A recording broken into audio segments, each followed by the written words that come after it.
வணக்கம். செயற்கை நுண்ணறிவு பாடத்திற்கு உங்களை அன்புடன் வரவேற்கிறேன்.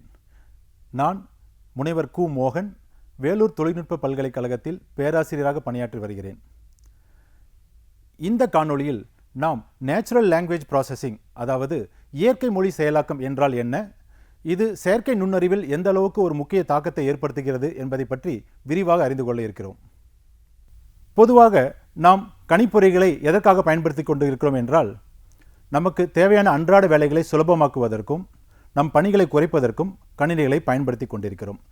நாம் கணினிகளை பயன்படுத்துவதற்கு கணினிகளுடன் தொடர்பு கொள்கிறோம், உரையாடுகிறோம். நமக்கு என்ன தேவை என்பதை கணினியிடம் கேட்கிறோம். கணினி நாம் என்ன கேட்கிறோம் என்பதை புரிந்து கொண்டு நமக்கு பதிலை கொடுக்கிறது. இவ்வாறாகத்தான் நாம் கணிப்பொறிகளை பயன்படுத்தி கொண்டிருக்கிறோம். இதுவரை நாம் கணிப்பொறிகளை எப்படி பயன்படுத்தினோம், எப்படி தொடர்பு கொண்டோம் என்றால், நிரலாக்க மொழிகளை பயன்படுத்தி, அதாவது புரோகிராமிங் லாங்குவேஜஸ் பயன்படுத்தி நாம் கணிப்பொறியுடன் உரையாடினோம். எடுத்துக்காட்டாக சி, C++, ஜாவா, பைத்தான் போன்ற கணிப்பொறிக்கு தெரிந்த மொழிகளை நாம் முதலில் கற்றுக்கொண்டு, அதில் என்னென்ன வார்த்தைகள் உள்ளன, அதில் எந்த மாதிரி இலக்கணங்கள் உள்ளன, எவ்வாறு அதை எழுத வேண்டும் என்பதை புரிந்து கொண்டு கற்றுக்கொண்டு நாம் அதை உரை வடிவில் தட்டச்சு செய்து கணிப்பொறியுடன் உரையாடினோம். கணிப்பொறி அதை புரிந்து கொண்டு நாம் கேட்ட கேள்விக்கு பதில் கொடுத்தது. இப்பொழுது நம் கேள்வி என்னவென்றால், கணிப்பொறியுடன் உரையாட நான் ஏன் கணிப்பொறிக்கு தெரிந்த ஒரு நிரலாக்க மொழியை கற்றுக்கொள்ள வேண்டும்? ஏன் கணிப்பொறி எனக்கு தெரிந்த மொழியை கற்றுக்கொள்ளக்கூடாதா? நான் அன்றாடம் பேசும் மொழியான தமிழ், தெலுங்கு, ஹிந்தி, இங்கிலீஷ், மேலும் பல இந்த மொழிகளை அன்றாடம் நாம் பேசிக்கொண்டிருக்கிறோம். ஏன் கணிப்பொறி இந்த மொழிகளை புரிந்து கொண்டு எனக்கு தேவையான பணிகளை செய்து கொடுக்கக்கூடாது என்ற கேள்வி எழுகிறது. இந்த கேள்விக்கான பதில்தான் natural language processing. Natural language processing என்ன நமக்கு உத்தரவாதம் கொடுக்கிறது என்றால், நீங்கள் கணிப்பொறிக்கு தெரிந்த எந்த மொழியும் கற்றுக்கொள்ள வேண்டிய அவசியம் இல்லை. உங்களுக்கு தெரிந்த மொழியை நன்றாக கணிப்பொறியிடம் பேசினாலே போதும். கணிப்பொறி அதை புரிந்து கொண்டு உங்களுக்கான பதிலை கொடுக்கும். இது நேச்சுரல் லாங்குவேஜ் ப்ராசஸிங் மூலம் சாத்தியமாகும். NLP தொழில்நுட்பம் மொழியின் இலக்கணம், சொற்களின் பொருள் மற்றும் உரையின் அமைப்புகளை கணினி புரிந்து கொள்ளும் வகையில் வடிவமைக்கப்பட்டுள்ளது. அது எந்த மொழியாக இருந்தாலும் சரி, தமிழாக இருந்தாலும் சரி, ஆங்கிலமாக இருந்தாலும் சரி, ஒவ்வொரு மொழியிலும் அந்த மொழிக்கான எழுத்துக்கள் உள்ளன, வார்த்தைகள் உள்ளன, இலக்கணங்கள் உள்ளன. அந்த எழுத்துக்களையும் வார்த்தைகளையும் இலக்கணங்களையும் கணிப்பொறி புரிந்து கொள்ளும்படி நாம் செய்யும் பட்சத்தில் நேச்சுரல் லாங்குவேஜ் ப்ராசஸிங் நமக்கு சாத்தியமாகிறது. இது உரை மற்றும் பேச்சு அடிப்படையான தகவல்களை செயலாக்குவதற்கும், உரை மட்டுமல்ல, அதாவது நாம் விரற்கட்டை பட்டடை மூலம் தட்டச்சு செய்யும் உரைகளை மட்டுமல்ல, நாம் சாதாரணமாக பேசுவதை கூட, நாம் பேச்சு கூட நேச்சுரல் லாங்குவேஜ் ப்ராசஸிங் அதை கணிப்பொறிக்கு புரியும்படி மாற்றி கொடுக்கிறது. இது குறிப்பாக மொழிபெயர்ப்பு என்பது மிகவும் அசாதாரண ஒரு விஷயம். ஏன்னா ஒருவரால் ஒரு மொழியோ அல்லது இரண்டு மொழியோ தெரிந்து கொள்வதே மிகப்பெரிய சிரமமாக உள்ளது. எடுத்துக்காட்டாக கூகுள் டிரான்ஸ்லேட்டர் ஆனது நாம் எந்த மொழியில் நம் உரையை கொடுத்தாலும் அது மற்றொரு மொழிக்கு உடனடியாக மாற்றி கொடுக்கிறது. சுமார் 200க்கும் மேற்பட்ட மொழிகளை அது நமக்கு மாற்றி கொடுக்கிறது. இது ஒரு மிகப்பெரிய சாதனையாகும். மேலும் கூகுள் அசிஸ்டன்ட் ஆனது நாம் கேட்கும் கேள்விகளுக்கு உடனடியாக பதில் கொடுக்கிறது. அலெக்சா என்ற ஒரு சாதனம் அமேசானில் மிகவும் பிரபலமான ஒரு சாதனம். அது நாம் உரையாடும் பொழுது நாம் கேட்கும் பணிகளை அதை உடனடியாக செய்து கொடுக்கிறது. எடுத்துக்காட்டாக Alexa turn on the light in the room, அது லைட்டை சுவிட்ச் ஆன் செய்கிறது. Alexa reduce the volume in the டிவியின் வால்யூமை குறைக்கிறது. அலெக்சா க்ளோஸ் த விண்டோவை க்ளோஸ் செய்கிறது. அதற்கு தேவையான ஏற்பாடுகளை நாம் செய்திருக்கும் பட்சத்தில் அலெக்சா இதையெல்லாம் செய்கிறது. மேலும் ஐஆர்சிடிசி வெப்சைட்டில் சென்று நாம் ரயில் டிக்கெட்களை முன்பதிவு செய்கிறோம். அந்த வெப்சைட்டுக்கு போன உடனடியாக நீங்கள் பார்த்தீங்கன்னா அங்கே ஒரு சேட்பாட் இருக்கும். அந்த சேட்பாட்டில் போய் உங்களுக்கு தேவையான கேள்விலாம் கேட்டிங்கன்னா அது உடனே பதில் சொல்லும். அது தானாக பதில் சொல்லும். யாரும் அங்கே உட்காந்து டைப் பண்ணுறது கிடையாது. இந்த மாதிரி நிறைய வெப்சைட் இருக்குது. அந்த வெப்சைட்டில் போய் நீங்கள் கேள்வி கேட்க அது பதிலை தானாக கொடுக்கும். இதுவும் நேச்சுரல் லாங்குவேஜ் ப்ராசஸிங்கினோட ஒரு சாதனை தான். இந்த நேச்சுரல் லாங்குவேஜ் ப்ராசஸிங் எப்படி சாத்தியமாகுது, எப்படி நடைமுறைக்கு கொண்டு வருது அப்படின்னு பார்த்தீங்கன்னா, முதல்ல ஸ்பீச் ரெகனைசேஷன், அதாவது நான் பேசுவதை கணிப்பொறி புரிந்து கொள்வதற்கு முயற்சிக்கிறது. அதற்கான டெக்னாலஜியை பயன்படுத்துகிறது. அதை உரையாக மாற்றுகிறது. நான் கொடுத்த உரையின் அர்த்தத்தை புரிந்து கொள்கிறது. அந்த உரை சரியாக இருக்கிறதா, வார்த்தைகள் சரியாக இருக்கிறதா, புரிந்து கொள்ளும்படி இருக்கிறதா, எதுவும் பிழை இருக்கிறதா என்பதை உறுதி செய்து கொண்டு அது புரிந்து கொள்கிறது. நேச்சுரல் லாங்குவேஜ் ஜெனரேஷன், நான் கூறியவற்றை புரிந்து கொண்டு நான் என்ன கேட்கிறேன் என்பதை அது புரிந்து கொண்டு எனக்கு பதிலை கொடுக்கிறது. அதாவது எனக்கான பதிலை அது ஜெனரேட் செய்கிறது. கடைசியாக அவுட்புட், எனக்கு தேவையான அவுட்புட் எனக்கு கிடைக்கிறது. இவ்வாறாக நேச்சுரல் லாங்குவேஜ் ப்ராசஸிங் செயல்படுகிறது. ஒரு சிறப்பான எடுத்துக்காட்டு கூகுள் உதவியாளர், அதாவது கூகுள் அசிஸ்டன்ஸ். இப்பொழுது உங்களிடம் நான் ஒரு சிறு எடுத்துக்காட்டை காட்ட விரும்புகிறேன். உங்கள் அனைவரிடமும் செல்போன் இருக்கும் என்று நம்புகிறேன். உங்கள் ஃபோனில் ஆண்ட்ராய்டு போன்ற ஆப்ரேட்டிங் சிஸ்டம் இருந்தால் உங்களிடம் கூகுள் அசிஸ்டன்ஸ் என்ற ஒரு சாஃப்ட்வேர் இருக்கும். அதை நான் இப்பொழுது ஓப்பன் செய்கிறேன். Hey Google, who is the first Prime Minister of India? According to en.wikipedia.org, Jawaharlal Nehru was India's first Prime Minister, serving as Prime Minister of the Dominion of India from the 15th of August 1947 until the 26th of January 1950, and thereafter of the Republic of India until his death in May 1964. India conducted its first post. Hey Google, what is the temperature outside? The current temperature in Guindy is 34 degrees. இப்பொழுது Google அசிஸ்டண்ட்டிடம் எனக்கு தேவையான ஒரு சில கேள்விகளை கேட்டேன். நான் ஆங்கிலத்தில் தான் கேட்டேன். முதல் ஸ்டெப்பான ஸ்பீச் ரெகனைசேஷன் மூலமாக நான் என்ன பேசினேன் என்பதை அது புரிந்து கொள்ள முயற்சி செய்தது. பிறகு நேச்சுரல் லாங்குவேஜ் அண்டர்ஸ்டாண்டிங் என்கிற ஒரு மாதிரியின் மூலமாக அது புரிந்து கொண்டு பிறகு எனக்கு தேவையான பதிலை அது தேடுகிறது. எடுத்துக்காட்டாக இந்தியாவின் முதல் பிரதமர் யார் என்பதை தேடி எனக்கு பதிலை தயார் செய்கிறது. தயார் செய்து அவுட்புட் எனக்கு பதில் கூறியது. ஜவஹர்லால் நேரு தான் இந்தியாவின் முதல் பிரதமர் என்ற பதிலை கூறியது. இது ஒரு சிறிய எடுத்துக்காட்டாகும். இந்த இயற்கை மொழி செயலாக்கம் எவ்வாறு நடைமுறைப்படுத்தப்படுகிறது என்றால் அதில் முக்கியமாக 5 கட்டங்கள் உள்ளன. அதாவது 5 phases ஆஃப் NLP என்று கூறுவார்கள். அந்த ஒவ்வொரு கட்டத்தை பற்றி நாம் சுருக்கமாக அறிந்து கொள்ள இருக்கிறோம். முதலில் lexical analysis or morphological analysis, அதாவது இலக்கண பகுப்பாய்வு. பிறகு சின்டாட்டிக் அனாலிசிஸ், அதாவது தொடரமைப்பு பகுப்பாய்வு, அதை பார்சிங் என்றும் அழைப்பர். சிமாட்டிக் அனாலிசிஸ், அர்த்தவியல் பகுப்பாய்வு. டிஸ்கோர்ஸ் இன்டகிரேஷன், தொடருரை ஒருங்கிணைப்பு. பிராக்மெட்டிக் அனாலிசிஸ், நுண்ணறிவு பகுப்பாய்வு. இந்த 5 கட்டங்களை பற்றி நாம் சுருக்கமாக அறிந்து கொள்ள இருக்கிறோம். முதலில் லெக்சிக்கல் அனாலிசிஸ், அதாவது இலக்கண பகுப்பாய்வு. இது எதற்காக பயன்படுகிறது என்றால், அதாவது ஒவ்வொரு வார்த்தையும் ஒரு டேகுக்கு உள்தான் வரும். எடுத்துக்காட்டாக அது பெயர் சொல்லா, வினை சொல்லா, அல்லது வேறு ஏதாவது ஒரு இலக்கண சொல்லா என்பதை பொறுத்து இருக்கிறது. எடுத்துக்காட்டாக Mahatma Gandhi was born in Porbandar. அதை டோக்கனைசேஷன் செய்யும் பொழுது தனித்தனி வார்த்தைகளாக பிரிக்கிறது. எடுத்துக்காட்டாக Mahatma comma Gandhi comma was comma அதுபோல மற்ற வார்த்தைகள் பிரிக்கப்படுகின்றன. இப்பொழுது ஒவ்வொரு வார்த்தையும் ஒரு டோக்கனுக்கு கீழ் வர வேண்டும், ஒரு டேகுக்கு கீழ் வர வேண்டும். என்னென்ன டேகுகள் இருக்கின்றன? சில எடுத்துக்காட்டு டேகுகளை நான் இங்கு குறிப்பிடுகிறேன். Noun phrase, verb phrase, prepositional phrase, determinal phrase, symbol. இது போன்ற பல டேகுகள் இருக்கின்றன.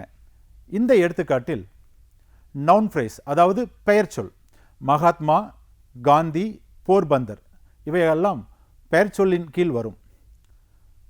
பார்ன், வாஸ், இன் என்பது வேறு டேகுகளின் கீழ் வருகிறது. எடுத்துக்காட்டாக வாஸ், பார்ன் என்பது வெர்ப், அதாவது வினை சொல்லிலும், இன் என்பது ப்ரொபோஷனலிலும் வருகிறது. இவ்வாறாக எந்தெந்த வார்த்தை இருந்தாலும் அந்த வார்த்தை ஏதாவது ஒரு டேகிற்குள் மேப் செய்யப்படும். இரண்டாவதாக சிந்தட்டிக் அனாலிசிஸ், அதாவது தொகுப்பியல் பகுப்பாய்வு. முதல் படியில் நாம் வார்த்தைகளை மட்டும் பார்த்தோம். ஆனால் யதார்த்தமாக என்ன நடக்கிறது என்றால் வார்த்தைகள் எல்லாம் சேர்ந்து வாக்கியங்களாக மாறுகின்றன. நிறைய வார்த்தைகள் ஒன்றாக சேர்ந்து வாக்கியங்களாக மாறும் பொழுது அதில் நாம் மிகவும் கவனமாக இருக்க வேண்டும். அதாவது அந்த இலக்கணம் சரியாக இருக்கிறதா, வாக்கிய அமைப்பு சரியாக இருக்கிறதா, சரியான வார்த்தை சரியான இடத்தில் இருக்கிறதா என்பதை நாம் சரிப்படுத்த வேண்டும். அதற்கு நாம் சிந்தட்டிக் அனாலிசிஸ் என்ற ஒரு முறையை பயன்படுத்த இருக்கிறோம். இதை செய்வதற்கு நாம் வாக்கிய அமைப்பு மரம் என்று ஒரு மரத்தை வரைய இருக்கிறோம். எடுத்துக்காட்டாக ராகுல் இஸ் ஈட்டிங் அன் ஆப்பிள். நாம் ஏற்கனவே கூறினோம், ராகுல் என்பது பெயர் சொல், ஈட்டிங் என்பது வினைச்சொல், ஆப்பிள் என்பது மற்றொரு பெயர் சொல். இங்கு இருக்கும் ஒவ்வொரு வார்த்தைகளும் ஏதாவது ஒரு டேகுக்கு கீழ் வரும். இப்பொழுது நாம் ஒரு பார்ஸ் ட்ரீ வரைய போகிறோம். அது எவ்வாறு வரைய போகிறோம் என்றால், எந்த ஒரு பார்ஸ் ட்ரீயாக இருந்தாலும் எஸ் என்றால் சென்டென்ஸில் ஆரம்பித்து சென்டென்ஸின் இடதுபுறம் நவுன் ஃபேஸும் வலதுபுறம் வெர்ப் ஃபேஸும் வரும். அதாவது இடதுபுறம் கண்டிப்பாக ஒரு பெயர்ச்சொல் இருக்க வேண்டும், வலதுபுறம் கண்டிப்பாக ஒரு வினைச்சொல் இருக்க வேண்டும். இந்த வாக்கியத்தில் ராகுல் இஸ் ஈட்டிங் அன் ஆப்பிள் என்ற வாக்கியத்தில் பெயர் சொல்லாக ராகுல் இருக்கிறது, வெர்ப் வினைச்சொல்லாக ஈட்டிங் இருக்கிறது. இங்கு நமக்கு ஈஸ் அண்ட் போன்ற வார்த்தைகளும் உள்ளன. அவையும் ஆக்சிலரி ஆர்டிக்கல் போன்ற டேக்களின் கீழ் மேப் செய்யப்படுகிறது. கடைசியாக ஆப்பிள் நவுன் என்ற டேகுக்கு கீழ் வருகிறது, அதாவது அது ஒரு பெயர் சொல். ஸோ இவ்வாறாக எந்த ஒரு வாக்கியம் வந்தாலும் அந்த ஒரு வாக்கியத்துக்கு நாம் ஒரு பார்ஸ் ட்ரீ வரைய முயற்சிக்கிறோம். அந்த பார்ஸ் ட்ரீ சரியாக வரைந்து விட்டால் அந்த இலக்கண விதிக்கு உட்பட்டு, அதாவது இடதுபுறம் என்ன வர வேண்டும், வலதுபுறம் என்ன வர வேண்டும், எந்த வார்த்தை எந்த டேகு கீழ் வர வேண்டும் என்பது சரியாக பொருந்தி ஒரு சரியான பார்ஸ் ட்ரீ நாம் வரைந்து விட்டோம் என்றால் அந்த சென்டென்ஸ் சரியான சென்டென்ஸ் என்று அர்த்தம். எடுத்துக்காட்டாக இதே ராகுல் இஸ் ஈட்டிங் அன் ஆப்பிள் என்பதற்கு பதிலாக ஈட்டிங் இஸ் ஆப்பிள் ராகுல் அண்ட், அதாவது அதே வார்த்தைகள் பட் வெவ்வேறு இடத்தில் நான் போட்டுவிட்டேன். இதற்கு ஏதாவது ஒரு பொருள் இருக்கிறதா என்றால், இப்பொழுது ஈட்டிங் இஸ் ஆப்பிள் ராகுல் அண்ட் என்பதை வைத்து நான் ஒரு பார்ஸ் ட்ரீ வரைய முயற்சித்தால் என்னால் வரைய முடியாது. ஏனெனில் அந்த இலக்கணத்திற்குள் அது வராது. ஏனால் இது ஈட்டிங் என்று ஆரம்பிக்கிறது. இது பார்ஸ் ட்ரீ வரைவதற்கு மிகவும் சிரமமாக இருக்கும். எப்பொழுதெல்லாம் நம்மால் பார்ஸ் ட்ரீ வரைய முடியவில்லையோ இம்மிடியேட்டாக நம் கம்ப்யூட்டர் என்ன சொல்லிவிடும், இந்த வாக்கியம் தவறான வாக்கியம் என்று அதை ரிஜெக்ட் செய்துவிடும். மூன்றாவதாக சிமேட்டிக் அனாலிசிஸ், அதாவது அர்த்தவியல் பகுப்பாய்வு. சரி, வாக்கியங்களை நான் பார்த்துவிட்டேன், அதன் இலக்கணத்தை பார்த்துவிட்டேன், சொற்களின் இடங்களை பார்த்துவிட்டேன், அனைத்தும் சரியாக பொருந்திருக்கிறது. அது மட்டும் போதுமா என்றால் போதாது. ஏனெனில் அந்த வாக்கியத்தில் அர்த்தம் இருக்க வேண்டும். சொற்கள் மற்றும் வாக்கியத்தின் அர்த்தத்தை கண்டுபிடிக்க நாம் சிமேட்டிக் அனாலிசிஸ் என்ற ஒரு முறையை பயன்படுத்துகிறோம். எடுத்துக்காட்டாக த கோவா ஏட் அன் ஆப்பிள், அதாவது ஒரு கொய்யா ஆப்பிளை சாப்பிட்டது. சின்டாட்டிக் அனாலிசிஸ் படி இது சரியானது. ஏனெனில் கோவா என்பது ஒரு பெயர்ச்சொல், ஏட் என்பது ஒரு வினைச்சொல், ஆப்பிள் என்பது ஒரு பெயர்ச்சொல். இதற்கு பார்ஸ் ட்ரீ வரைய முடியும். அதனால் சின்டாட்டிக் அனாலிசிஸை பொறுத்தவரை இது சரியான ஆங்கில வார்த்தை. ஆனால் சிமேட்டிக் அனாலிசிஸை வைத்து பார்க்கும் பொழுது இந்த வாக்கியத்திற்கு பொருள் இல்லை. ஒரு கொய்யா ஆப்பிளை சாப்பிட்டது என்பது சரியாக இருக்க வாய்ப்பில்லை. அதற்கு நாம் என்ன செய்ய வேண்டும் என்றால், சிமேட்டிக் அனாலிசிஸுக்கு நாம் நிறைய அல்காரிதம்களை எழுதி அதற்கு சரியான வாக்கியங்கள் இருக்கிறதா, அதற்கு சரியான அர்த்தம் இருக்கிறதா என்பதை நாம் கண்டுபிடிக்க வேண்டும். அதுதான் சிமேட்டிக் அனாலிசிஸ் ஆகும். இந்த வார்த்தை சின்டாட்டிக்கலி கரெக்ட் பட் நோ மீனிங். இன்னொரு எடுத்துக்காட்டு, he drank some water, சரியானது, அவர் சிறிது தண்ணீர் குடித்தார். he drank some book, syntactics analysis படி இதுவும் சரியே, ஏனென்றால் இதற்கு நாம் பார்ஸ் ட்ரீ வரைய முடியும். ஆனால் இங்கு வாட்டர் என்பதும் ஒரு பெயர்ச்சொல், புக் என்பதும் ஒரு பெயர்ச்சொல். அதனால் சின்டாட்டிக் அனாலிசிஸ் பொறுத்தவரை எந்த பிரச்சனையும் இல்லை. ஆனால் he drank some book, இதற்கு ஏதாவது ஒரு அர்த்தம் இருக்கிறதா? யாராலையாவது புக்கை வந்து குடிக்க முடியுமா? முடியாது. அதனால் இது வந்து ஒரு தவறான வாக்கியம். ஆனால் இது ஒரு தவறான வாக்கியம் என்பதை சின்டாட்டிக் அனாலிசிஸ் சொல்லாது. ஒன்லி சிமேட்டிக் அனாலிசிஸ் தான் சொல்ல முடியும். அது எப்படி பண்ணுறதுன்றதை டீட்டெயிலாக பார்க்குறது தான் சிமேட்டிக் அனாலிசிஸ். மற்றும் ஒரு எடுத்துக்காட்டு, sentence 1, please book my flight for Mumbai. அதாவது நம்ம என்ன சொன்னோம், ஒவ்வொரு வார்த்தையும் ஒரு டேகுக்குள் போகும். இது பெயர் சொல்லா, இது வினை சொல்லா, பெயர் சொல் என்றால் பெயர் சொல் டேக், வினைச்சொல் என்றால் வினைச்சொல் டேக் என்று சொன்னோம். ஆனால் ஒரு சில சூழ்நிலைகளில் ஒரே வார்த்தை ஒரு சில நேரங்களில் பெயர் சொல்லாக இருக்கும், ஒரு சில நேரங்களில் வினை சொல்லாக இருக்கும். தமிழில் ஒரு எடுத்துக்காட்டாக அடி என்ற வார்த்தையை நம்ம அடிக்கடி கூறுவோம். எங்கள் வீட்டுக்கு உங்கள் வீட்டுக்கு நடுவில் 10 அடி தான் கேப் அப்படின்றோம். அப்போ அந்த அடிங்கிறது வந்து டிஸ்டன்ஸை குறிக்குது, சரிங்களா? இதே வந்து தோனி அடின்னு அடித்தார் அப்படின்றோம், அது வந்து ஒரு ரன் ஸ்கோர் பண்ணுறதை குறிக்குது, சரிங்களா? வலது அடி எடுத்து வை அப்படிங்கிறோம், வலது அடிங்கிறது நம்ம காலை குறிக்குது. அந்த மாதிரி அந்த அடிங்கிற ஒரு வார்த்தையை பல சூழ்நிலைகளில் அதோட அர்த்தங்கள் வந்து மாறுபடுது. அதே மாதிரி எல்லா மொழிகளிலும் கண்டிப்பாக இருக்கும். இந்த எடுத்துக்காட்டில் ஆங்கிலத்தில் please book my flight for Mumbai, இந்த புக் என்ற வார்த்தை பெயர் சொல்லா வினை சொல்லா? புக் என்பது இங்கு வினைச்சொல். ஏன்னா புக் மை டிக்கெட், எனக்கு டிக்கெட் புக் பண்ணுங்க அப்படிங்கிறோம், அது வந்து வினைச்சொல். அதே அடுத்த சென்டென்ஸில் பாருங்கள், I like to read a book on Mumbai. இங்கே புக் வந்து பார்த்தீங்கன்னா பெயர் சொல். சரிங்களா, நான் வந்து ஒரு புக்கை படிக்க விரும்புகிறேன், மும்பையை பற்றிய ஒரு புக்கை வந்து படிக்க விரும்புகிறேன். இப்போ புக்குங்கிறது ஃபஸ்ட்டு சென்டென்ஸில் வந்து வினை சொல்லாக இருக்குது, ரெண்டாவது சென்டென்ஸில் பெயர் சொல்லாக இருக்குது. ஸோ நம்ம ரொம்ப கேர்ஃபுல்லாக இருக்கணும். டேக் பண்ணும் பொழுது ஜஸ்ட் லைக் தட் பண்ணிடக்கூடாது. இதுக்கு முன்னாடி என்ன இருக்குது, பின்னாடி என்ன இருக்குது, இதுக்கான பொருள் வந்து பொருந்துதா, இதெல்லாம் பார்த்து தான் நம்ம வந்து டேக் பண்ண முடியும். இதுக்கு தான் வந்து நம்மளுக்கு சிமாட்டிக் அனாலிசிஸ் வந்து நம்மளுக்கு தேவைப்படுது. முதல் சென்டென்ஸில் புக் அப்படி என்பது வெர்பு, அதாவது வினைச்சொல். ரெண்டாவது சென்டென்ஸில் புக் என்பது நவுன், அதாவது பெயர் சொல். நான்காவதாக டிஸ்கோர்ஸ் இன்டகிரேஷன், அதாவது தொடருரை ஒருங்கிணைப்பு. அப்படி என்றால் என்ன என்றால், பல வாக்கியங்களில் உள்ள சாரத்தை கண்டறிதல். நமக்கு ஒரு வாக்கியம் மட்டும் இருக்காது, ஒரு சென்டென்ஸ் மட்டும் இருக்காது, மல்டிபிள் சென்டென்ஸ் இருக்கும். சென்டென்ஸ் 1, சென்டென்ஸ் 2 வரிசை இருந்துகிட்டே இருக்கும். இப்போ ஒரு சென்டென்ஸுக்கும் இன்னொரு சென்டென்ஸ் நடுவில் ஏதாவது ஒரு கனெக்ஷன் இருக்கும், ஏதாவது ஒரு தொடர்பு இருக்கும். அதை நம்ம புரிஞ்சுக்கணும். அதாவது அந்த ஒரு சென்டென்ஸ் மட்டும் பார்த்துட்டு இதுக்கு நான் பாசிட்டிவ் கரெக்டாக வரைஞ்சிட்டேன், இது நான் கரெக்டாக டேக் போட்டேன் அப்படின்றது பத்தாது. ஏன்னா ஒரு சில நேரங்களில் இந்த சென்டென்ஸில் இருக்கக்கூடிய ஒரு சில வார்த்தைகள் இதுக்கு முன்னாடி இருக்க சென்டென்ஸையோ அல்லது இது அடுத்து இருக்கக்கூடிய சென்டென்ஸையோ வந்து பாயிண்ட் பண்ணுறதுக்கான வாய்ப்பு இருக்குது. அதையும் நம்ம கண்டுபிடிக்கணும். ஒரு எடுத்துக்காட்டுங்க பாருங்கள். monkeys eat banana when they wake up. அப்படின்னு என்ன அர்த்தம்? குரங்குகள் வந்து காலையில் எழுந்திரிச்சோன்னே பனானா சாப்பிடும் அப்படின்னு சொல்கிறோம். இங்கே தே அப்படிங்கிறது யாரை குறிக்குது? monkeys eat banana when they. இந்த தேன்ற வார்த்தை இங்கே யாரை குறிக்குதுன்னா, யாரை குறிக்குது? monkeys. கரெக்டாக சொன்னீங்க, monkeys குறிக்குது. ஸோ இங்கே வந்து தேன்றது வந்து அப்போ இதுதான் டிஸ்கோர்ஸ் இன்டகிரேஷன். அதாவது நம்ம புரிஞ்சுக்கணும், இதுக்கு முன்னாடி இருக்கிற வார்த்தையை வச்சு இந்த தேக்கான அர்த்தம் என்ன, இந்த தே யாரை குறிக்குது அப்படிங்கிறத நம்ம புரிஞ்சுக்கணும். சரிங்களா? இதே மாதிரி அடுத்த ஸ்டேட்மெண்ட் பாருங்கள். monkeys eat banana when they are ripe. இங்கே இந்த தேங்கிறது யாரை குறிக்குது? அதாவது குரங்குகள் வாழைப்பழத்தை சாப்பிடும். எப்போ சாப்பிடும்னா அந்த பழம்லாம் பழுத்துட்டு தான் சாப்பிடும். இப்போ இங்கே தே அப்படிங்கிற வார்த்தை யாரை குறிக்குது? மங்கியை குறிக்குதா, பனானாவை குறிக்குதா? கரெக்ட், பனானாவை குறிக்குது. ஸோ பாருங்கள், முன்னாடி ஸ்டேட்மெண்ட்டில் தே வந்து மங்கியை குறிக்குது, அடுத்த ஸ்டேட்மெண்ட்டில் தே வந்து பனானாவை குறிக்குது. ஸோ இந்த மாதிரி நிறைய ஸ்டேட்மெண்ட் பக்கம் பக்கம் வரும் பொழுது அதோட மீனிங் என்னங்கிறத நம்ம தெளிவாக புரிஞ்சுக்கணும். அதுக்காக தான் இந்த டிஸ்கோர்ஸ் இன்டகிரேஷன் பயன்படுது. மற்றும் ஒரு எடுத்துக்காட்டு. Mahatma Gandhi was a freedom fighter. He was born in 1869. இதில் ரெண்டாவது வாக்கியத்தில் இருக்கிற ஹீ யாரை குறிக்குது? நம்ம ஹீன்னு தான் சொல்லியிருக்கிறோம். ஹீ வாஸ் born in 1869 தான் பாசிட்டிவ் வரும். ஏன்னா ஒவ்வொரு வார்த்தைக்கு தான் தனித்தனியாக பாசிட்டிவ் வரும். அங்கே பாசிட்டிவ் கரெக்டாக வந்துடும். அங்கே ஹீன்றது யாருப்பா அப்படின்னா எப்படி தெரியும் உங்களுக்கு? தெரியாது. அப்போ முன்னாடி இருக்கிற ஸ்டேட்மெண்ட்டை பார்க்கணும். அங்கே என்ன யார் இருக்காருன்னா மகாத்மா காந்தி இருக்கிறார். இங்கே ஹீங்கிறது யார் குறிக்குது? மகாத்மா காந்தியை குறிக்குது. ஸோ இதுதான் வந்து டிஸ்கோர்ஸ் இன்டகிரேஷன். ஐந்தாவதாக பிராக்மெட்டிக் அனாலிசிஸ், அதாவது நுண்ணறிவு பகுப்பாய்வு. உண்மையிலே என்ன சூழ்நிலையில் அதை பேசுகிறாங்க, அதோடக்கான உண்மையான அர்த்தம் என்ன அப்படிங்கிறத நம்ம புரிஞ்சுக்கிறது. தமிழில் நம்ம வந்து சொல்லுவோம், ஒரு சில நேரங்களில் வஞ்ச புகழ்ச்சி அணின்னு சொல்லுவோம்.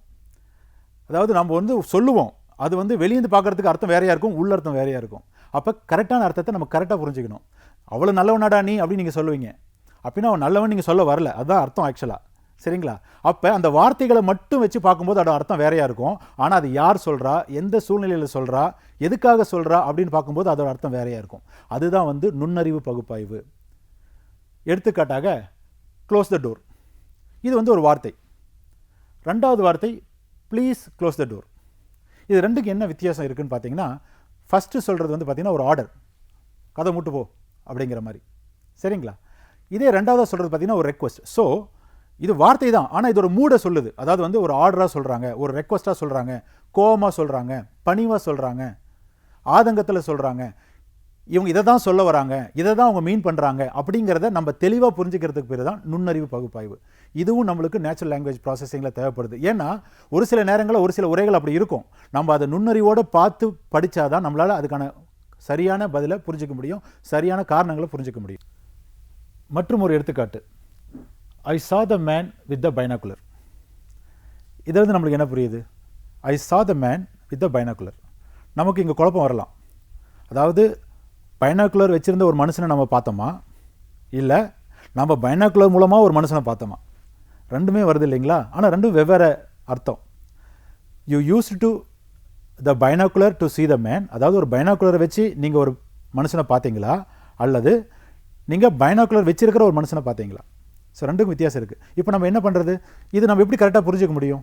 ஐ saw the man with the பைனாகுலர்னா கம்ப்யூட்டர் எப்படி கரெக்டாக புரிஞ்சுக்கணும்னா நுண்ணறிவு பகுப்பாய்வு. இதுக்கு முன்னாடி என்ன வார்த்தை இருந்துச்சு, என்ன சென்டென்ஸ் இருந்துச்சு, இதுக்கப்புறம் என்ன இருந்துச்சு, இதெல்லாம் கொஞ்சம் அனலைஸ் பண்ணி இது வந்து கரெக்டாக அது புரிஞ்சுக்கணும். அதாவது பைனாகுலர் வச்சு இந்த மனுஷனை நான் பார்த்தனா இல்லை நான் பைனாகுலர் மூலமாக மனுஷனை பார்த்தனாங்கிறத நான் கரெக்டாக புரிஞ்சுக்கணும். இதுக்கும் நுண்ணறிவு பகுப்பாய்வு எனக்கு பயன்படுது. சின்டாக்டிக் அனாலிசிஸ், அதாவது தொடரமைப்பு பகுப்பாய்வு. தொடரமைப்பு பகுப்பாய்வு என்பது இயற்கை மொழி செயலாக்கத்தின் ஒரு முக்கியமான கட்டமாகும்.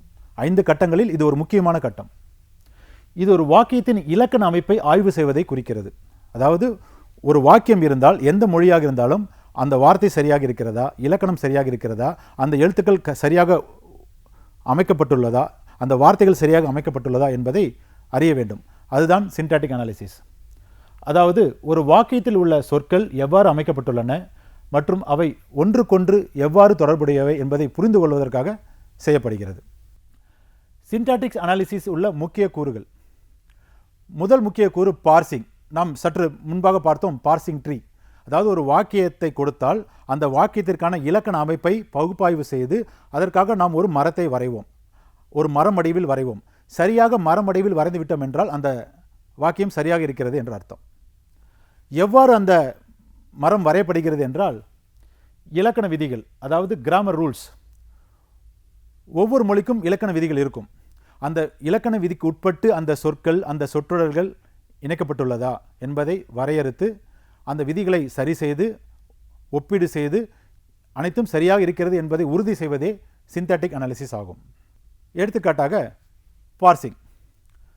நாம் ஒரு பாஸ்ட்ரியை சற்று முன் பார்த்தோம். பொதுவாக ஒரு பாஸ்ட்ரி சென்டென்ஸில் இருந்து தான் ஆரம்பிக்கும். அதாவது எஸ் என்று வைத்துக்கொள்வோம். ரூட், அதாவது தலை, முதல் படி வந்து சென்டென்ஸ் எஸ். அதற்கு இடது பக்கம் வலது பக்கம் நமக்கு கிளைகள் வளரும். இடது பக்கம் நவுன் ஃபேஸ் இருக்கும், அதாவது பெயர்ச்சொல். வலது பக்கம் வினைச்சொல் இருக்கும், அதாவது வினைச்சொல், வெர்ப் ஃபேஸ். சரிங்களா? இங்கே ஏன் நான் முக்கோணமாக போட்டிருக்கேன்னா அது அப்படியே வளர்ந்துகிட்டே போகும், நிறைய இருக்கும். அது கீழே லேயர் 2, லேயர் 3, லேயர் 4 போயிட்டே இருக்கும். கடைசி டெர்மினல், அதாவது கடைசி நிலையில் தான் வந்து அந்த வார்த்தைகள் இருக்கும். சரிங்களா? இப்போ ஒரு சின்ன எடுத்துக்காட்டு பார்ப்போம். ஜான் ஹிட் த பால். இது ஒரு சிம்பிளான ஒரு ஆங்கில வார்த்தை, ஜான் ஹிட் த பால். இப்போ இதுக்கு நான் என்ன பண்ண போகிறேன்னா ஒரு பாசிட்டிவ் வரைய முயற்சி பண்ண போகிறேன். இப்போ ஜான் அப்படிங்கிறது ஒரு வார்த்தை, அது வந்து எந்த டேக்கில் வரும்னாக்கா பெயர் சொல். ஹிட் என்பது ஒரு வார்த்தை, அது வினைச்சொல். த அப்படிங்கிறது வந்து ஒரு இணைக்கும் வார்த்தை. பால் என்பது எகைன் ஒரு பெயர் சொல். இப்பொழுது நான் இதை வைத்து எப்படி ஒரு பாசிட்டிவ் வரைகிறேன் என்று பார்ப்போம். முதலில் அந்த ஸ்ட்ரக்சர், அதாவது வந்து அந்த பாசிட்டிவ்னா இப்படி தான் இருக்கணும்னு ஒரு ஸ்ட்ரக்சர் இருக்குது இல்லைங்களா? ஸோ முதல்ல வந்து ஹெட் வந்து சென்டென்ஸ் எஸ். ஸோ லெஃப்ட் சைடில் நவுன் ஃபேஸ் பெயர் சொல், ரைட்டில் வெர்ப் ஃபேஸ் வினைச்சொல். ஸோ இந்த மாதிரி போட்டுக்கிறோம். இப்போ இந்த வாக்கியத்தில் என்ன பெயர் சொல் முதல்ல இருக்குது அப்படின்னு பார்த்தீங்கன்னா ஜான். இப்போ ஜான்ங்கிறது பார்த்தீங்கன்னா நவுன். ஸோ நவுன் கீழே வந்து நான் ஜானை கொண்டு வந்துடுறேன். அதே மாதிரி வெர்ப் ஃபேஸில் பார்த்தீங்கன்னாக்கா ஹிட் அப்படிங்கிற வார்த்தை இருக்குது. அப்போ என்ன பண்ணுறேன், வெர்ப் ஃபேஸை வீனா வெர்பு ஹிட்ன்றதை கொண்டு வந்துடுறேன். அடுத்து வந்து இன்னொரு வெர்ப் ஃபேஸ் வந்து ஒரு நவுன் ஃபேஸ் வருது. அதாவது வெர்ப் ஃபேஸ் வந்து இன்னொரு நவுன் ஃபேஸ் வரலாம், நவுன் ஃபேஸ் வந்து இன்னொரு வெர்ப் ஃபேஸ் வரலாம். அதனால தான் நான் வந்து அது பல அடுக்குகளாக போயிட்டே இருக்குன்னு சொன்னேன். சரிங்களா? அப்போ அடுத்து ஒரு நவுன் ஃபேஸ் வருது. அது என்ன நவுன் ஃபேஸ்? பால். பால் அப்படிங்கிறது ஒரு நவுன் தான். டி அப்படிங்கிறது வந்து ஒரு டிட்டர்மினன்ட், அது வந்து ஒரு கனெக்டிங் வேர்டு. சரிங்களா? ஸோ இதுதான் வந்து இதோட பாசிட்ரி. ஜான் ஹிட் த பால் அப்படிங்கிறதுக்கான ஒரு சிம்பிளான பாசிட்ரி இதுதான். இப்போ இந்த பாசிட்ரி கரெக்டாக வரைஞ்சிட்டேன்னா ஓகே, இந்த சென்டென்ஸ் கரெக்டாக இருக்குது அப்படின்னு சொல்லிட்டு அர்த்தம். இதுதான் சின்டாக்டிக் அனாலிசிஸ் வந்து பண்ணுது. இப்போ போன ஸ்லைடில் பார்த்தீங்கன்னா நம்ம நவுனு வெர்பு அப்படின்னு சொல்லியிருப்போம். ஆங்கிலத்தில் அந்த மாதிரி எத்தனை டேக் இருக்குது? ஆங்கிலத்தில் எத்தனையோ எஸ்ஏ இருக்குது, எத்தனையோ ஆர்டிக்கல் இருக்குது, எத்தனையோ ஜேர்னல் இருக்குது. இப்போ எல்லாத்தையும் நான் வந்து மேப் பண்ணணும். எல்லாத்தில் இருக்கிற வார்த்தையும், ஃபார் எக்ஸாம்பிள் வந்து ஒரு பெரிய ஜேர்னல் எடுத்துக்கோங்களேன், ஒரு பெரிய மேகசின் எடுத்துக்கோங்களேன். அந்த மேகசின் இருக்கிற எல்லா வார்த்தையும் கொண்டு வந்து நான் ஒரு டேக்கில் போடணும். அதாவது வெர்பு இல்லைனா நவுனு இல்லை வந்து வேறு ஏதாவது ஒரு டேக்கில் போடணுன்னா நான் பண்ணணும் இல்லைங்களா? இப்போ எத்தனை டேக் தான் இங்கிலீஷில் இருக்குது அப்படின்னும் பொழுது உலக அளவில் ஒப்புக்கொள்ளப்பட்ட ஒரு விஷயம் தான் இது. அதாவது பென் ட்ரீ பேங்க் ப்ராஜெக்ட். அந்த பென் ட்ரீ பேங்க் ப்ராஜெக்ட் என்ன சொல்கிறாங்கன்னா பார்ட்ஸ் ஆஃப் ஸ்பீச் டேக் அப்படின்னு சொல்லி கொடுக்குறாங்க. இதில் நீங்கள் பார்த்தீங்கன்னா தெரியும் 36 டேக் இருக்குது.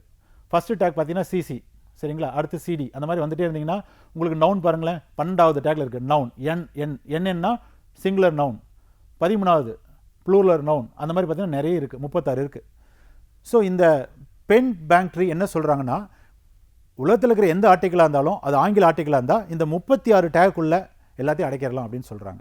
இந்த மாதிரி ஒவ்வொரு மொழிக்கும் இந்த மாதிரி டேக் இருக்கும். இது வந்து உங்களுடைய ஒரு ஒரு விழிப்புணர்வுக்காக நான் அதை சொல்கிறேன். அடுத்ததாக பார்சிங்கில் ஆம்பிகுட்டி. நாம் நினைக்கலாம், சார் ஒரு சென்டென்ஸ் கொடுக்குறோம், அந்த சென்டென்ஸுக்கு நீங்கள் ரூல் சொல்லிட்டீங்க, டேக்னு சொல்லிட்டீங்க, இந்த மாதிரி வந்து பாசிட்டிவ் வரையலான்னு சொல்லிட்டீங்க, ஒரு சென்டென்ஸுக்கு ஒரு பாசிட்டிவ் தான் வருமா அப்படின்னு கேட்டிங்கன்னா வரணும். ஆனால் ஒரு சில நேரங்களில் ஒன்றுக்கு மேலே கூட வரலாம். ஒரு எடுத்துக்காட்டு இங்கே பார்த்தீங்கன்னா, த talk saw a man in the park. இதுக்கு வந்து நான் பாசிட்டிவ் வரைய ட்ரை பண்ணுறேன். இடது பக்கம் பார்த்தீங்கன்னா ஒரு பாசிட்டிவ் இருக்குது, இதுவும் கரெக்டான பாசிட்டிவ் தான். வலது பக்கம் பார்த்தீங்கன்னா இன்னொரு பாசிட்டிவ் இருக்குது இதே ஸ்டேட்மெண்ட்டுக்கு, த talk saw a man in the park. ஆக்சுவலாக இங்கே எங்கே குழப்பம் வருதுன்னா, எ talk saw a man in the parkனா மனுஷனை பார்க்கில் பார்த்துச்சா, இல்லை டாக் வந்து பார்க்லேருந்து மனுஷனை பார்த்துச்சா அப்படிங்கிற மாதிரி ஒரு சில குழப்பங்கள் வருது. எப்பப்பெல்லாம் அந்த வார்த்தைகள் உங்களுக்கு குழப்பம் வருதோ மோர் தென் ஒன் பாசிட்டிவ் வரதுக்கான வாய்ப்புகள் இருக்குது. அது வந்து நம்ம அவாய்ட் பண்ண முடியாது. இது ஒரு ஆம்பிகிட்டி வரும்பொழுது மோர் தென் ஒன் பாசிட்டிவ் வரதுக்கான ஒரு எடுத்துக்காட்டு. இந்த எடுத்துக்காட்டு மூலமாக நீங்கள் புரிஞ்சிருப்பீங்க. இந்த மாதிரி வேறு ஏதாவது எடுத்துக்காட்டு இருக்கா அப்படின்னு பார்த்தீங்கன்னா, மற்றும் ஒரு எடுத்துக்காட்டு, ஐ saw the man with the telescope. இங்கேயும் பார்த்தீங்கன்னா ஒரு ஆம்பிகிட்டி இருக்குது. என்னென்னா, நான் தொலைநோக்கி கொண்டு அந்த மனிதனை பார்த்தேன் அப்படின்னு நான் எடுத்துக்கிறதா, இல்லை நான் தொலைநோக்கி வைத்திருந்த மனிதனை பார்த்தேன் அப்படின்னு எடுத்துக்கிறதா? ஏன்னா ரெண்டு அர்த்தமும் அதில் வருது. சரிங்களா? இதுக்கும் பார்த்தீங்கன்னா கண்டிப்பாக மோர் தென் ஒன் பாசிட்டிவ் கண்டிப்பாக வரும். மற்றும் ஒரு எடுத்துக்காட்டு, she hit the man with the umbrella. அவள் குடையால் அந்த மனிதரை அடித்தாள். சரிங்களா? இன்னொரு மீனிங் இருக்குது, அவள் குடை வைத்திருந்த மனிதரை அடித்தாள். நல்லா உத்து பார்த்தீங்கன்னா உங்களுக்கு தெரியும், குடை வச்சிருக்கிற மனுஷனை அவங்க அடித்தாங்களா, இல்லை குடையால் அந்த மனுஷனை அடித்தாங்களா? கண்டிப்பாக நம்மளுக்கு ஒரு குழப்பம் வரும். கண்டிப்பாக இந்த ஸ்டேட்மெண்ட்டுக்கு மோர் தென் ஒன் பாசிட்டிவ் வரும். மற்றும் ஒரு எடுத்துக்காட்டு, தே ஆர் குக்கிங் ஆப்பிள்ஸ். அதாவது அவங்க ஆப்பிளை சமைக்கிறாங்களா, இல்லை அந்த ஆப்பிளை வந்து சமைக்கிறதுக்கு உகந்த ஆப்பிளா? ரெண்டுக்கும் வித்தியாசம் இருக்குது. ஆனால் இந்த வார்த்தைகள் அந்த வித்தியாசத்தை கரெக்டாக சொல்ல முடியல. தே ஆர் குக்கிங் ஆப்பிள்ஸ்னு என்ன சொல்லலாம்னா, ஓகே இது சமைக்கிறதுக்கு உகந்த ஆப்பிள் அப்படின்னு அர்த்தமாக எடுத்துக்கலாம். இல்லைனா அவங்களாம் சேர்ந்து ஆப்பிளை சமைச்சிட்டுக்கிறாங்க அப்படின்னு எடுத்துக்கலாம். சரிங்களா? இதெல்லாம் வந்து ஒரு ஆம்பிகிட்டிக்கான எக்ஸாம்பிள். இந்த ஆம்பிகிட்டிலாம் அவாய்ட் பண்ணணும்னா அந்த நுண்ணறிவு பகுப்பாய்ப்பு நம்ம பார்த்தோம் இல்லைங்களா, அந்த ஸ்டேஜில் தான் இதெல்லாம் நம்ம அவாய்ட் பண்ண முடியும். பார்சிங்லேயே பார்த்தீங்கன்னா ரெண்டு வகையான பார்சிங் இருக்குது. டாப் டவுன் பார்சிங் இருக்குது, பாட்டம் அப் பார்சிங் இருக்குது. டாப் டவுன் பார்சிங்க்கும் பாட்டம் அப் பார்சிங்க்கும் என்னென்ன வித்தியாசம் அப்படின்றத நம்ம இங்கே பார்க்கலாம். முதல்ல துவக்கம்.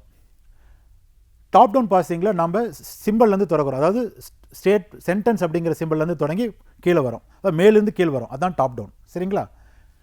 இதே பாட்டம் அப் பார்சிங்கில் பார்த்தீங்கன்னா இன்புட் வேர்ட்ஸ், அதாவது வந்து டெர்மினல் வேர்ட்ஸ் கீழேருந்து மேலே போகும். சரிங்களா? அது ஒரு வித்தியாசம். அடுத்தது செயல்பாடு. அது எப்படி செயல்பாடுதுன்னா, டாப் டவுன் பார்த்தீங்கன்னா ப்ரிடிக்ஷன், அதாவது மேலேருந்து நவுன் ஃபேஸ், இங்கே இருக்கிறது எது நவுன், இங்கே இருக்கிறது எது வேர்ப் அப்படின்னு சொல்லி ப்ரெடிக்ட் பண்ணி ட்ராவல் பண்ணுது. ஸோ இது வந்து ப்ரிடிக்ஷனை பேஸ் பண்ணி டாப் டவுன் பார்சிங் ஒர்க் ஆகுது. இதே பாட்டம் அப் பார்சிங் பார்த்தீங்கன்னா ரிடக்ஷன், அதாவது டெர்மினல்லேருந்து ஆரம்பிப்பேன்.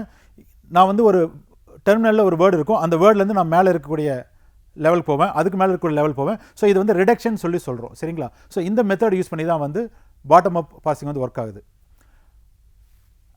ஆம்பிகுட்டி கையாளுதல். அதாவது எப்பப்பெல்லாம் ஆம்பிகுட்டி வருதுன்னா, இந்த டாப் டவுன் பார்சிங்கில் பார்த்தீங்கன்னா வந்து நம்மளுக்கு ஆதரவு கம்மியாக தான் இருக்குது. ஏன்னா பார்சிங் வந்து நம்மளுக்கு ஆம்பிகுட்டி வந்து அதிகமாக வரும், மோர் தென் ஒன் பாசிட்டிவ் வரதுக்கான வாய்ப்புகள் இருக்குது.